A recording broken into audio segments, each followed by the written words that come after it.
1340 KVGC on the phone with me this morning is Douglas Viviani of Everything Old is New Again, every Saturday evening at 6 o'clock here on 1340 KVGC.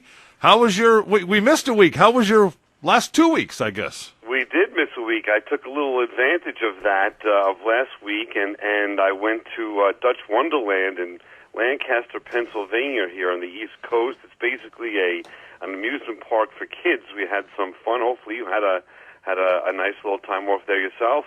Yeah, yeah.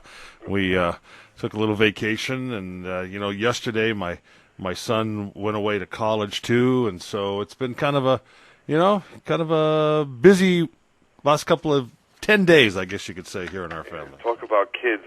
That's what it's all about sometimes, right? I mean, we took that trip. It basically was a mini vacation, and my wife and I laughed because it was for the kids, not for us. I have a 3 and 6-year-old, and we basically went on rides and the merry-go-round and bumper cars and a gondola cruise. And so what is it? So this is Dutch Wonderland? Dutch Wonderland, and they cater basically to the child that I would say is 12 and under. So the rides aren't that scary and that bad. So it kind of introduces you to all of that. Except I don't know. By the way, we kind of went a little scary. We tried to put a little bit of adrenaline into the 3 and 6-year-old with a flume ride, and they have a prehistoric path where dinosaurs are there. Again, this dinosaur mania continues, right? All these different dinosaurs, they look real and they're moving, and my 3-year-old is convinced that they were real, and I didn't do anything to change his mind on that. And then your buddy's Gravitron is there, so we tried that with the 6-year-old, and what'd you think about that? She loved it. She couldn't get enough. I mean, she just got into the adrenaline more and more. And then there's the big roller coaster, big for them. The drop wasn't too bad. It was a Kingdom Coaster, a nice wooden roller coaster. Her first experience with that. I didn't bring the 3-year-old on that. And all those, it didn't get her scared or anyone. And it was a lot of fun. The only thing that was funny to me, and it actually didn't turn out to be funny, we think we would take a break and try one of those rides. I don't know if you've ever seen like the chairlift kind of a ride that goes over an amusement park. So we figured that would be the easiest one, the benign little ride, and let's just have some fun. We went on there. I went on with my 3-year-old Leo, and you go up, and I'm a skier, so I figured I'd have no problem, but we kept going up and up and up and up, and this thing goes like maybe 1 mile an hour, and all of a sudden we're up like, I don't know, gotta be 10, 15 stories up. I mean, the people and the animals and everything, they look like an air, like how you look like when an airplane is landing and everyone is so little, like little Matchbox cars almost. I'll tell you, it's supposed to be the most benign. It was the absolute, without question, roller coasters aside, the most frightening ride that I have ever been on in my life by far. And I can't explain it. It's just we were way, way up in the air, and a little, what would you say? A little compartment there that's open to the world. Sure, like a little bucket, My little guy's talking about all kind of things. Thank goodness he was distracted, pointing things out to me, but I couldn't look down. He's wanting me to look down at this and that. He's pointing things out. It's just, I guess, because it goes so slow and is so high in the air, and you can't do anything about it. All these other rides that are kind of frightening, if you will, they last about a minute and get done. This thing was like 15 minutes of sheer terror. Have you ever seen this thing? I mean, well, we used to have something like that here at Disneyland on the West Coast. It was the I want to say the gondola rides or the bucket rides, but it went from one end of the park to the other end of the park, and you sat in about a 4-foot round, tub kind of thing, and it hung on the wire, and it took you from one end of the park right on through the Matterhorn to the other end of the park. And I can remember being on that with JD and telling him, hey, don't move. Don't move. Oh, Dad, just like Leo, look here, look at there. And he's going, hey, look at the submarines, look at this. I said, don't move now, don't move. The people said, don't move, don't rock this thing, don't move. And I'm like holding on white knuckles. Yeah, it's not just that. It's when we landed, I say landed because it was like an airplane. When we landed, I was more afraid of looking back because in the cart behind me was Angelica and my wife, who's worse than I am with heights and scary and all that. So I was more afraid, I think, of her reaction. How dare you throw me on this ride and so forth? Because, of course, I'm going to be blamed for it, right? So the terror was twofold, not just the ride, but the look in my wife's eyes. So. Now, I want you to try something. I want you to, next time you have a chance, you and your wife together even, next time you have a chance, go on a hot air. Have you ever been on a hot air balloon ride? Have not. There are a few around here to go on. You can't do it. I'll tell you what. It's because I have a fear like that. You know, I probably shouldn't say this too loud. I don't want all the 7 people listening to us to hear this, but Ferris wheels kind of get to me. When I get up on top of the Ferris wheel, it's like, hey, let's get down here. But I'm okay with heights. I don't mind heights at all. You know, riding ski lifts or whatever, it doesn't bother me. But on that, I'll tell you what, on something like the buckets or the Ferris wheel, get me off. But on a hot air balloon, I'm telling you, Doug, you've never done it. It's peaceful. It's so nice. But I think maybe part of that is maybe the survival instinct kicks in when your kids are with you and you don't want anything to happen. You know, you can do anything you want to do, hang on the outside of an airplane. But by the way, did you see Mission Impossible yet with I haven't Tom yet, but Cruise? I've seen that upcoming attraction when he's on the outside of that plane, huh? Oh, yeah. But anyway, back to the story at hand here. Yeah. Don't go to. Also just when you're not moving. Maybe with the balloon you're moving and so forth. It's just like going so slow. So what's your recommendation? Should we go to Dutch Wonderland or not? I mean, well, JD's a little old at this point, but if you have kids under 10, it is a lot of fun. And they even give you, like, if you go the day before and you buy a ticket for the following day, you get like 2-3 hours of preview time the night before. Oh, wow! That's really good. It's a lot of fun. And listen, I'm a skier, so that I've been skiing since in 3rd grade. I have no problem. Really? Let's just call it as it is. I guess what you're saying is the and I think I agree with you. When you're with your kids, you're always going to be a little bit more trepidatious. Speaking of skiing, I know it's out of season, but I was just checking. Where do you guys go skiing there? Do you go to Tahoe or is it somewhere else closer? Well, we would ski from Jackson. We would go to Kirkwood, or to the south of us a bit to Bear Valley, Mount Reba. But most of the time we would go to Kirkwood, maybe go on into Heavenly.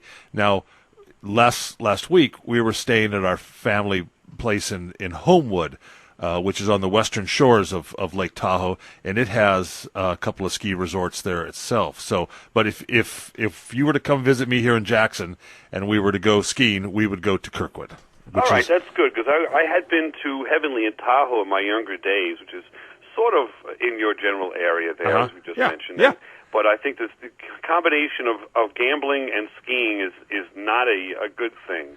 I stayed at Caesars, and we spent the afternoon gambling or at night gambling. Before you know it, it was the next day, and I was gambling away. And believe it or not, I was actually gambling next to Ricky Henderson from the Oakland A's. Oh, yeah. And he was betting on 24, which was his number. Like, round the clock, he lost by maybe about 24,000 on the number 24. I don't think he understood really too much how to gamble on the numbers. But anyway, that was a lot of fun. So was that pre-marriage or post-marriage? Oh, that was pre-marriage for sure. Okay, so you drank all the free cocktails and you stayed up all night long. Yep, okay. Yeah, and so all of a sudden there was no skiing the next day. That was the problem, Anyway, I see. I'm just noticing around you that what is this Fiesta Viva El Arc? Am I pronouncing that right? Yeah. We have the Arc is the it's the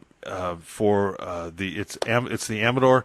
It's the Arc of Amador and Calaveras County, and it's for developmentally disabled adults, and they go every day, and it's they learn skills and they take part in the music and art, and it's kind of like a college sort of, it's the next level.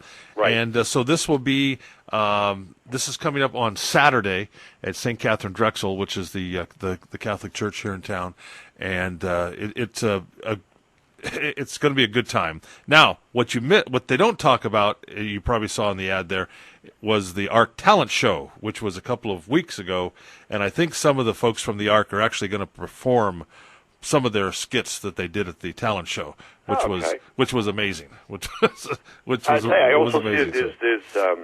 There's Rich and Saucy, a band that you're going to be dancing to. What kind of music is that? You have any clue? Yeah, kind of, Mexican world dancing music, and then there'll be, I think, I think Pepitas in Sutter Creek, I think, is doing the food for it. But anyway, that's coming up tomorrow. So do you want tickets for it, or?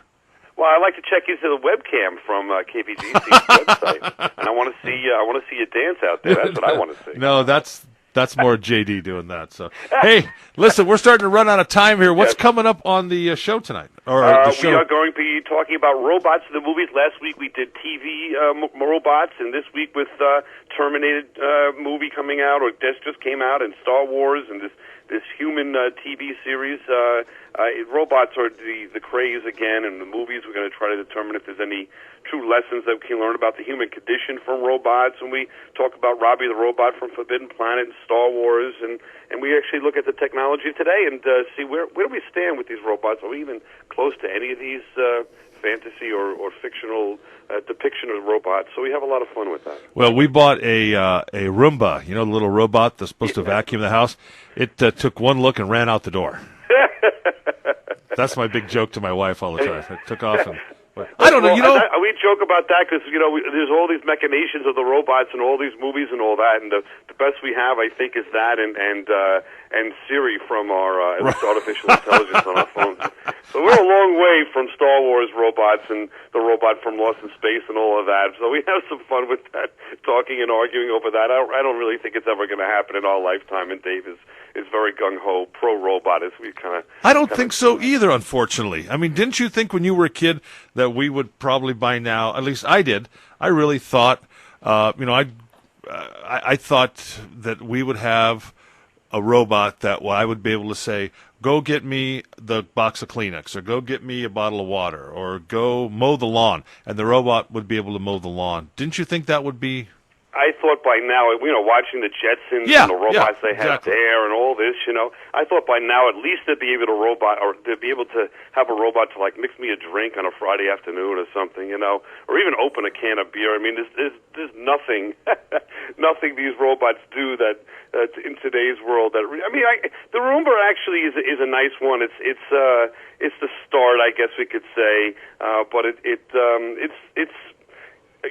by itself. There's nothing else out there. I thought we'd have a lot more to it, but that's where we're at. I think the fictional stories are great that revolve around robots and look at the human condition, like Data from Star Trek, sure. And it just goes on and on. So it's great fodder for fiction. I don't think we're ever going to see it, not in our lifetime, anything great in the robot area. But that's where it's at. I don't think we'll see a Data at all. We may see the lawn mowing robot. Well, I love that we send a robot out to Mars, and we figure something dramatic is going to happen there, and it takes pictures and sends it back and digs a little bit of soil and gives us a little bit of a content of soil, and that's about it. I guess that would be a robot, huh?